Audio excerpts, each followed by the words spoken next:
خوش نصیبی ہے، سعادت مندی ہے کہ ایک طالب علم کو اللہ سبحانہ و تعالیٰ کی توفیق سے کچھ گزارشات آپ کی خدمت میں اس پلیٹ فارم کے ذریعے پیش کرنے کا موقع میسر آتا ہے۔ اللہ تعالیٰ ہم سب کو سیکھنے کی، سمجھنے کی، عمل کرنے کی توفیق عطا فرمائے۔ آج ایک وظیفے کی ہم آپ کے سامنے بات کریں گے۔ ہاں، وظیفے سب لوگوں کو بڑے پسند آتے ہیں، ضرورت بھی ہوا کرتی ہے۔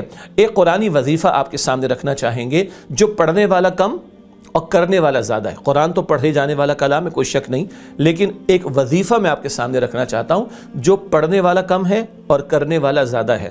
ہمارے اکثر و بیشتر وظائف پڑھے جانے والے فراہم کیے جاتے ہیں، جو کہ اپنی جگہ ٹھیک بات ہے، آیات قرآنی ہیں، احادیث مبارکہ کی دعائیں، ذکر الہی پر مبنی کلمات، سر آنکھوں پر ہم سب کو اہتمام کرنا چاہیے، مگر ایک ایسا وظیفہ جو کرنے والا ہے جس میں دنیا کے اور آخرت کے مسائل کا حل موجود ہے، وہ ایک لفظ میں ہے تقوی۔ تقوی، جی، سورہ طلاق 28 پارے میں گزارش کروں گا خود قرآن پاک کو کھولیے گا، ترجمے والا قرآن پاک کھولیے گا۔ اگر آپ قرآن حکیم کے ترجمے سے واقف نہ ہوں تو باقی اہل علم اگر دیکھ لیں تو ان کو تو کچھ چھوٹا منہ بڑی بات ہو جائے گی۔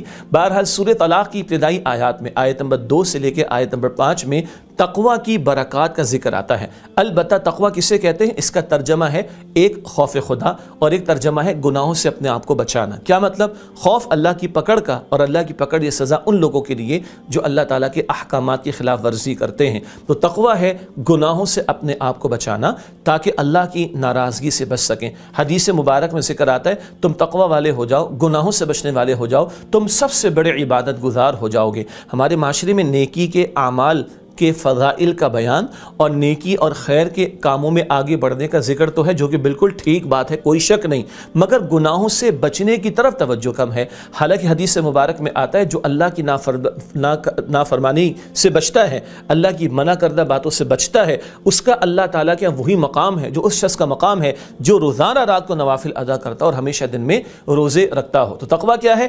گناہوں سے اپنے آپ کو بچانا ہے۔ یہ مشکل کام، لیکن کتنا بڑا وظیفہ، اب گنتے چلے جائیے گا۔ سورہ طلاق 28 پارہ 5 برکات۔ من یتق اللہ یجعل لہ مخرجا، جو اللہ تعالیٰ کا تقوی اختیار کرے، گناہوں سے بچے، اللہ مشکلات سے نکلنے کا راستہ عطا فرمائے گا۔ ویرزقہ من حیث لا یحتسب، اور اللہ وہاں سے اس کو رزق عطا فرمائے گا جہاں اس کا گمان بھی نہیں ہوگا۔ من یتق اللہ، جو اللہ تعالیٰ کا تقوی اختیار کرے گا، یجعل لہ من امرہ یسرا، اللہ تعالیٰ اس کے کاموں میں آسانی عطا فرما دے گا۔ من یتق اللہ، جو اللہ تعالیٰ کا تقوی اختیار کرے، یکفر عنہ سیئاتہ، اللہ تعالیٰ اس کی برائیوں سے مٹا دے گا، وَيُعْظِمْ لَهُ أَجْرًا، اور اللہ اجر عظیم اس کو عطا فرمائے گا۔ شمار کیا آپ نے؟ اللہ مشکلات سے نکالے گا۔ نمبر 2، اللہ وہاں سے رزق دے گا جہاں اس کا گمان نہیں ہوگا۔ نمبر 3، اللہ کاموں میں آسانی فرما دے گا، دنیا کا معاملہ ہو گیا۔ نمبر 4، اللہ اس کے گناہوں کو مٹا دے گا اور اللہ اس کو اجر عظیم عطا فرمائے گا۔ کیسا پیارا وظیفہ ہے، مگر یہ پڑھنے والا نہیں۔ قرآن تو پڑھنے والا کلام ہے، مگر یہ وظیفہ جو بتایا جا رہا ہے یہ کرنے والا کام ہے۔ شعوری طور پر اللہ کے حقوق کے معاملات میں، بندوں کے حقوق کے معاملات میں، عبادات کے حوالے سے، معاملات کے حوالے سے، اخلاق و کردار کے حوالے سے، مال کمانے کے اعتبار سے اور رویوں کے اعتبار سے، جہاں جہاں ہم گناہ کر رہے ہیں اسی کی نحوست آج ہمارے سامنے۔ اگر ان گناہوں سے اجتناب کریں، نافرمانی سے بچنے والے بنے، تو یہ برکات ہیں تقوی کی جو قرآن کریم سورہ طلاق میں بیان فرما رہا ہے۔ اور آج سچی بات ہے کہ ہم سب کو شدید ضرورت ہے۔ ابتدا میں آیت تلاوت کی گئی سورہ الحشر آیت نمبر 18 ہے، یا ایھا الذین آمنوا اتقوا اللہ، اے ایمان والو اللہ کا تقوی اختیار کرو، ولتنظر نفس ما قدمت لغد، اور چاہیے کہ تم اس ہر کوئی دیکھو اس سے کل کے لیے کیا تیاری کی ہے۔ یاد رکھیں اللہ کے سامنے پیش ہونا ہے، جواب دینا، جو چاہے سو کر لے،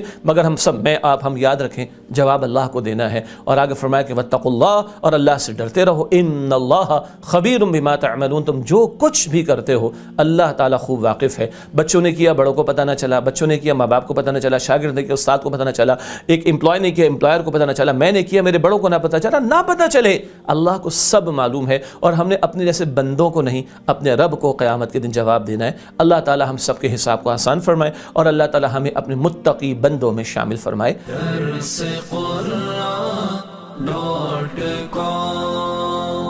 www.darsequran.com